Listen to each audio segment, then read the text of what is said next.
Rabb originally approached me about doing this trip some 4 years ago, deciding that we wanted to sail to Socorro Island because we'd heard that the diving is just incredible, and of course it's a very remote area.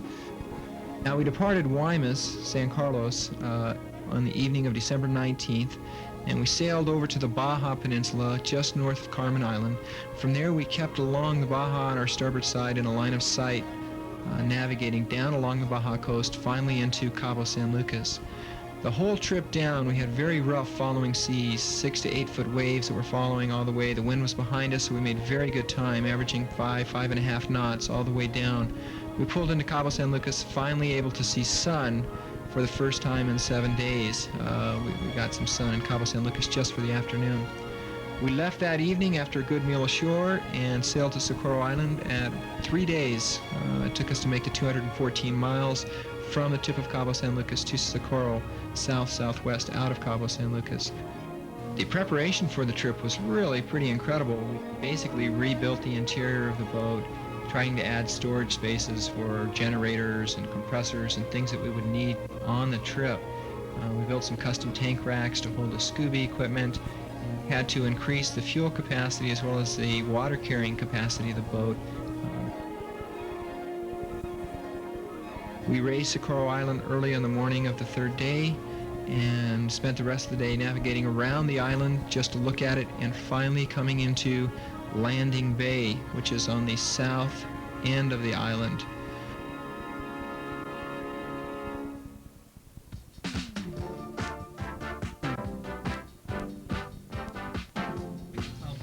On the sail down, we quickly came into a shipboard routine of fishing during the day, reading. There's plenty of time underway. The autopilot took care of all of our steering chores for us. We were on a 4-on, 4-off type of watch, 2-man watch system at all times, and it really made things exciting when we would hook into a large wahoo or yellowfin tuna. We also caught marlin and dorado. Finally raising Socorro Island on December 26th in very heavy following seas. It was very overcast that day. We were amazed to see how green the island actually was. I don't know what I expected, kind of a deserted rock-strewn island, but in fact it was very, very green, very lush, a lot of plant on it. We pulled into the military installation on Socorro Island at Landing Bay. This is the Mexican Navy, and they're stationed out of Manzanillo. They immediately came out in their Ponga to check us out and see how to do our official check-in at the bay. And very friendly people. Kind of interesting to note that it took 4 of them to drive their Ponga. Standing in Landing Bay, we did a lot of use this as our base camp for both hiking and diving. One bay around the island, we found the wreck of the Omero V, a fairly recent wreck which had gone up on the rocks in a storm.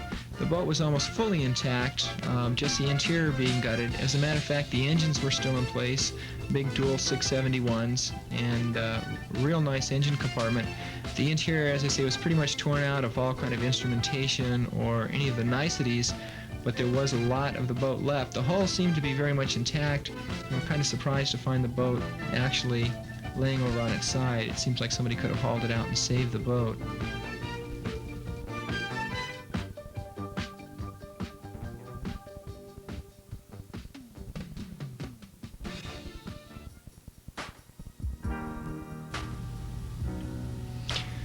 Upon pulling up in Landing Bay, one of our greatest ambitions for this trip was to film and to be able to find semi-rare tropical reef fish. And the first thing that happened when we pulled into Landing Bay is that the fish immediately flooded around the boat on the surface looking for breadcrumbs.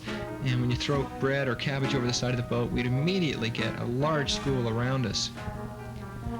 Now, the diving in Landing Bay itself and in the immediate area on the south side of the island was very interesting in that it was very boulder-strewn, huge rocky areas starting in depths of 15 or 20 feet and leveling off at about 90 where it finally would hit sand. The reef fish species were just incredible. Immediately we encountered the Socorro chub with the golden phase, and of course the clarion angelfish were everywhere, adult stage clarion angels as well as a juvenile stage. The numbers of fish were just amazing. It seems like you just couldn't get in the water without there being fish all around you. at any depth. They're very curious. They weren't diver shy, although we think we're probably one of the few. Not many divers we're sure get to this area. Visibility on most dives range anywhere from 30 feet to as high as 60 or 70 feet. And again, diving through the maze of boulders, just many, many things to be found. In the bay itself, the boulders were relatively clean of any kind of growth. The long-spined urchins were in abundance everywhere in the cracks underneath the boulders. At night, they almost made night diving impossible as they came out and just covered the bottom, covered the rocks. Very hard to dive around. Guinea fowl puffers were our constant companions, very curious and loved to follow divers and play in their bubbles. We saw both a standard guinea fowl puffer as well as the golden phase.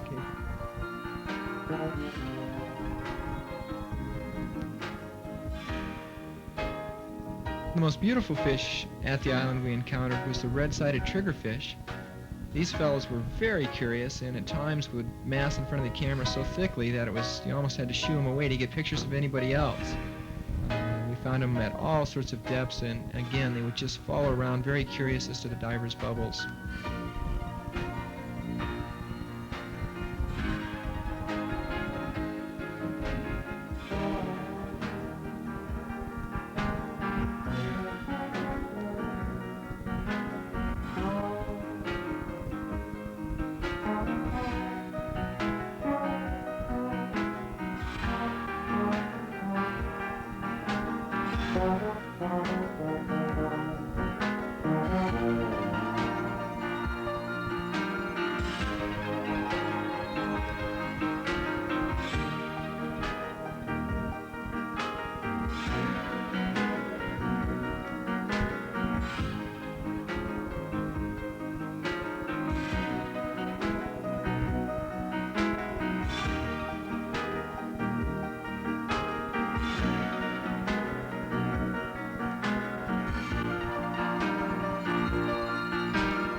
Moray eels were in abundance in the area, the large green Panamic morays getting to lengths of upwards of 6 feet.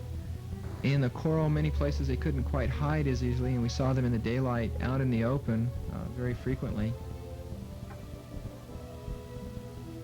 Of course, these guys look vicious, nice rows of teeth, but are pretty much harmless.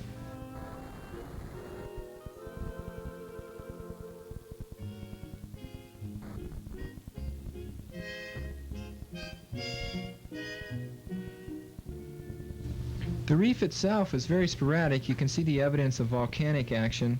We'd find large beds of lava flow where molten lava had flowed out into the ocean, and the colder water, of course, making it form into rock immediately. So you got large beds of these lava flow areas that the hard corals had then colonized on. So you'd find hard coral heads on these lava flows, and inside the coral heads were where a lot of the smaller reef fishes were found.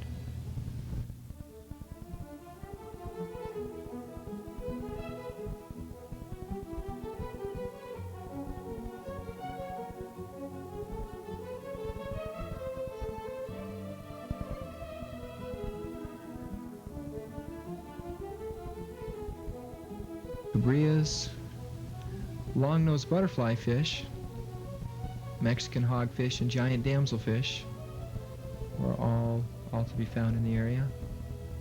Again, the Moorish idols playfully darting over the reef.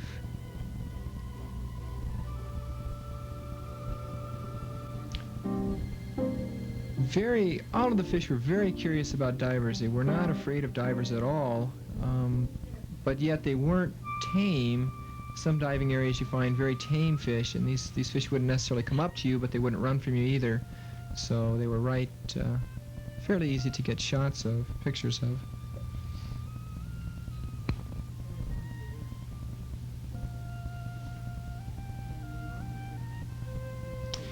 Most of the diving, we didn't really have any problems with currents. There were a couple of dives when we had some extreme currents, but most of the diving was very mellow. The water temperature ranged in the high 70s, 78 to 79 degrees. So for the most part, we would wear just our diving shorties or just our dive skins. We didn't need a lot of wetsuit protection. Here again, we see the Moorish idols in large group, massing on the reef. Beautiful animals as they would graze inside of the corals and use their mouths to get into crevices to pick clean. On this particular dive, we encountered a very strong current. We're at a depth of about 45 feet on the edge of a giant bowl. And coming into the bowl, and very exciting, was a large school of yellowtail. Came in and kind of checked us out very quickly and left. Dropping down into the bowl on kind of a cobbly lava cobblestone bottom, the bowl flattened out and just beautiful. The visibility here was in excess of 60 feet. Very nice. Yellowtail surgeonfish, large schools of yellowtail surgeonfish with the Socorro chubs.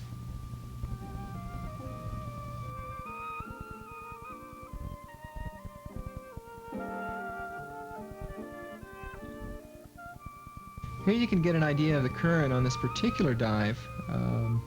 The boat was anchored onto a coral head, and we had to use the anchor line itself as an ascent-descent line just because of how strong the current was. Now, after about a week at Landing Bay, we picked up anchor and went around to Cabo Henslow on the northwest side of the island. This was a bay that we used for home base for the remainder of the trip. And this is a bay where we ran into a couple from California, Eileen and Ed Gaines, the only really other couple that we met, only other sailors we saw on the whole trip on the island.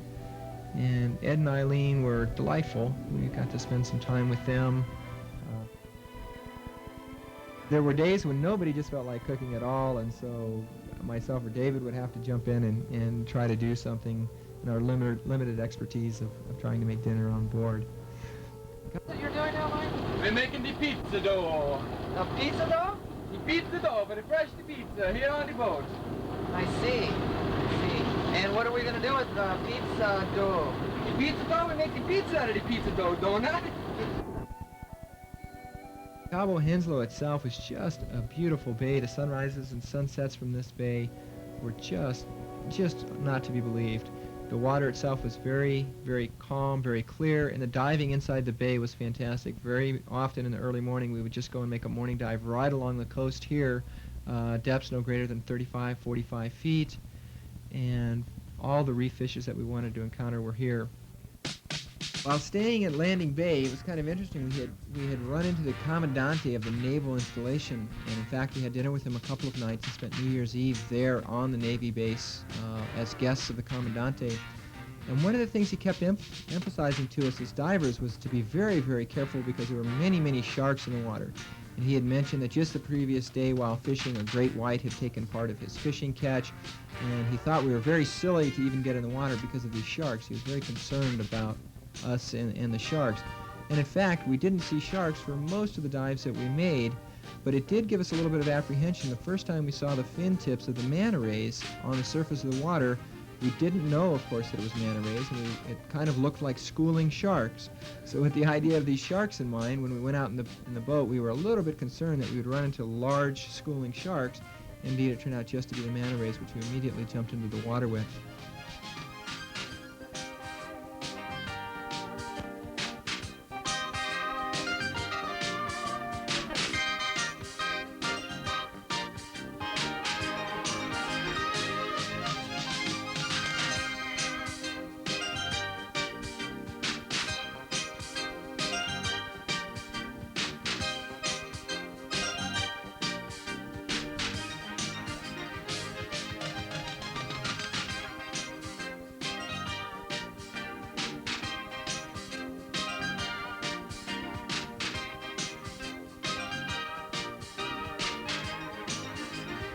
Now, this is quite an exhilarating feeling to be out in open ocean, not able to see the bottom, in depths guessing 400 to 500 feet deep, and to be chasing these 10 to 12 foot across Pacific Manta Rays on the surface on snorkel. They're very, very graceful. They move in slow motion, and they appear to be very slow, but you really had to kick to keep up with them. When holding cameras and video equipment especially, it was difficult to stay with the manta rays as they did their loop-de-loops. You could follow the plankton trail that the manta rays were feeding on, and you can easily see what it was they were following. Many times we'd be falling right behind the manta rays, and of course their vision from behind is not very good. As they'd come to the surface to do a loop-de-loop, we would have to pull up short. Had we not, the manta ray very easily probably would have catapulted right over on top of us. So we got real close very, very often. If we got to where we were swimming behind them, we could reach down and touch them, but if we tried to really grab a hold of them, they got very excited and would immediately dive down deeper, usually do a flip-flop underwater and come up belly up to look at us. So we didn't get to ride them per se, as in really hold on to them, but we got to touch them and both on the back and to rub their bellies as they did their flip-flops, but we didn't really get to ride them.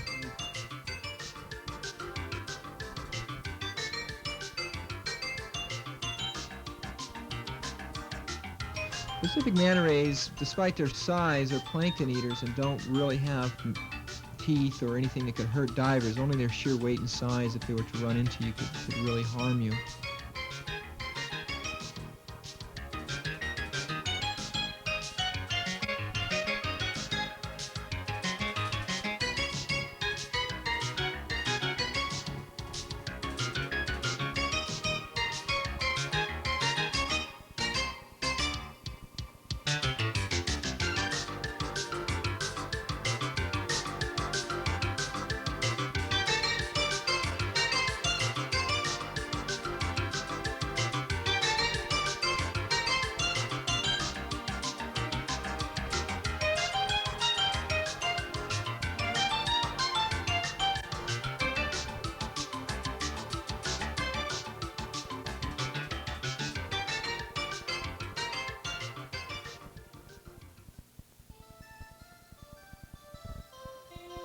This is a dive at Doble Pinaculo, one of the nicer spots.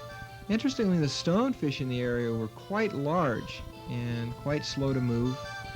You almost had to reach down and prod them for them even to bother to get up off the rock and swim a little ways. They'd only go a short distance and stop again. They would always flex up their dorsal fins just to make themselves look bigger and meaner. The stonefish are poisonous. The dorsal spine is hollow and can inject a strong toxin if you were to put your hand on them or to step on them. But for the most part, they, of course, are harmless. Now again, the long-spined urchins were just everywhere, and one of the quickest ways to draw fish into the area was to uproot an urchin, and immediately the fish would come in and see if they couldn't turn it over to try to get to the vital undersides, to open it up and be able to eat the urchin.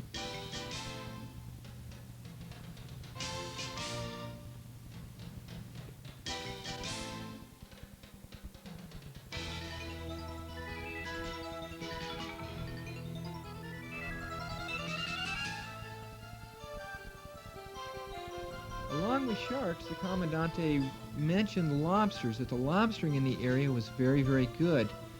Well, we consider ourselves pretty good lobsterers, but it took us up until the 13th dive to finally find lobsters. And indeed, when we finally did, Sally hit the jackpot. She found a crack that had 11 lobsters in it, and the crack was only about 6 feet long. These are Socorro lobsters, fairly large sized, but beautiful creatures. A lot of blue in the bodies of the lobster, and very, very nice. Out in the daytime, we could catch them by hand, and of course, they just made fantastic eating. Even the larger ones that were not tough at all, and again, just using hands, being able to reach into the crack, and as they kind of pulled out, just reach and grab their bodies and pull them right out, as Sally demonstrates. We must say we probably got a little bit of bug fever. We were getting very excited about catching these fellows, and we weren't prepared with goodie bags or anything, so we came and caught them and kind of had to hand bring them back. Ed and Eileen were with us at this time, and they are just lobster fanatics. They went crazy over these lobsters, and they couldn't get enough. We had steak and lobster dinners, lobster omelets for breakfast, and our group very quickly kind of tired of lobster. Monster lobster. There's more of those back there. Wait a minute, Mike. Let me get a close-up of that, you know? Hang it, hold it up there. I want to see this. Hold it in front of you. Shoot right into this. No, not really. You got him? These little blue eyes? Let me see a bottom or a top. Whoa! Not a bad-looking lobster there, kiddo. This officially goes to Ed. Yeah, you want to better take it in. He promises to eat the whole thing by himself. Legs and all? Yeah. Now wait, we gotta get Sally's first biggest lobster. Sally. How old would you say this one is? That's a good size. What do you think that is? 10 or 12 years old? Mike?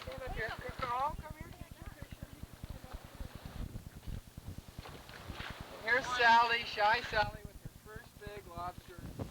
Caught at Socorro Island. She's the one who found the whole group of them. Hey, I tell you, I saw her catch that one. Ripped its antennas right off. I'll tell you what, she was Hold 'em eager up. beaver. Hold them up. Well, that didn't do it. Wait a minute, Sally, let me zoom in on that guy. I tell you, that is a, what do you call those, tentacle loss, less tentacles? Definitely less tentacles. Definitely less tentacles. The Socorro ones are the only ones with the blue, huh? Yeah. Show that one up there, Ed. No, up towards you, Ike. Manta Ray Bay, we call this. It's our Manta Ray Bay. Checking out some of the smaller lobsters in the area from the base of the eye, we call this measurement. We're at 14 inches, Mike, and one of our biggest, let me see if I can get him on here. This is Manta Ray. There we go. And then what, from the base of the antenna, we're looking, wait a minute, gotta get a longer antenna here. 17 and a half years. How much do you think he weighs, Dave? Well, I'd put him in a category of 4 pounds. What do you think, Sal? Maybe 5. I think 5. That tail you had the other day was 2, so probably about 5 pounds. Of course, we've got the one that Mike Nolan got here. This one here. Let's measure that one. How about one of the ones that Mike Nolan one of the got. ones? Let's see. Base. Oh, this one's still alive. Do you see this guy? He's got a lot of He's a killer. Boy, it's a good thing you got this one out of the ocean before you did. If he was big, it'd have probably ate us. Okay, we're looking at 8 and a half. Ocho media. I think there's another one in the pile that I got, if I'm not mistaken. Well, let's this measure one right this here. one. Yeah, that's what looks like. I can tell this. Hold it up in the sun there, Dave. Wow, look at that, he's got my thong! Yeah, he's got the lifeline! Yeah! Look at that bungee cord now! Yeah!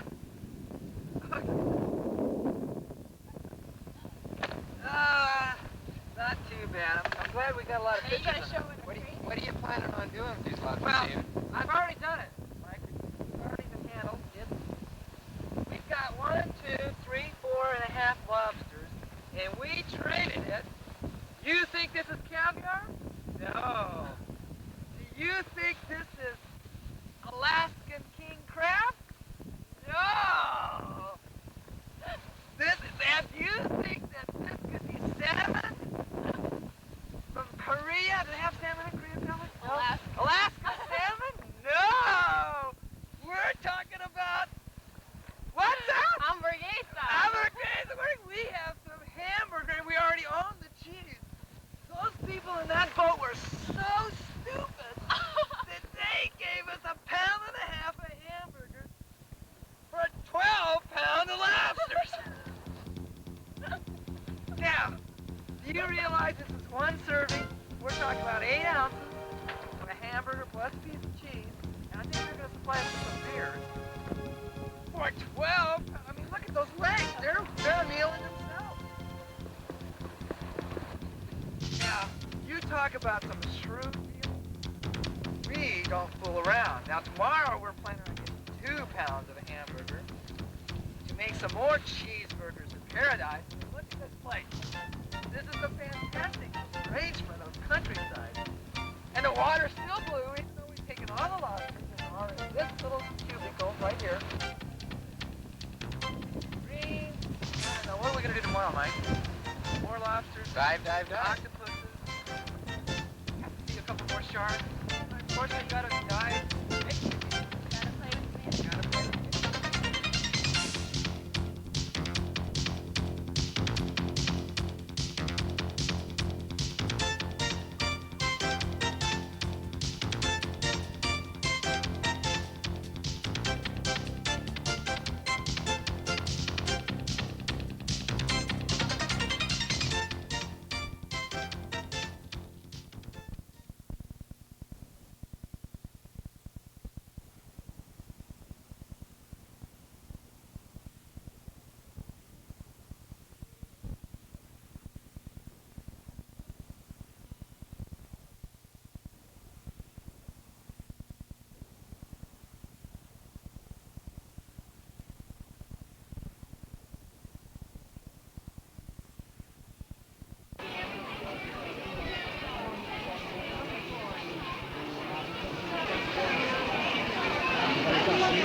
She's a virgin.